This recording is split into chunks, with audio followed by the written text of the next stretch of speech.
तो आज हम समझने वाले हैं कि ट्रेडिंग में फेयर वैल्यू गैप क्या होता है, वैलिड फेयर वैल्यू गैप क्या होता है, इनवैलिड फेयर वैल्यू गैप क्या होता है। तो सबसे पहले हम समझेंगे कि फेयर वैल्यू गैप क्या होता है। उसके बाद हम समझेंगे वैलिड फेयर वैल्यू गैप, फिर समझेंगे इनवैलिड फेयर वैल्यू गैप। तो सबसे पहले समझते हैं कि फेयर वैल्यू गैप क्या होता है।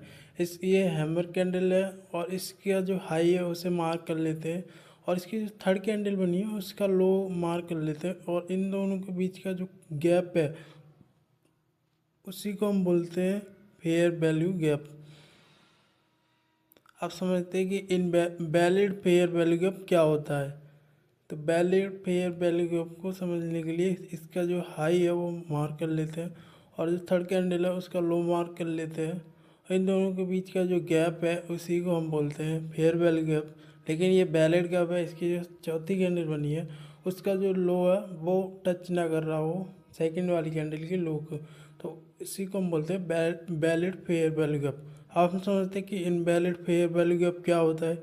तो इसे समझने के लिए सबसे पहले जो हैमर कैंडल है उसका हाई मार्क कर लेते हैं, और जो सेकंड थर्ड कैंडल बनी है उसका लो है वो सेम है।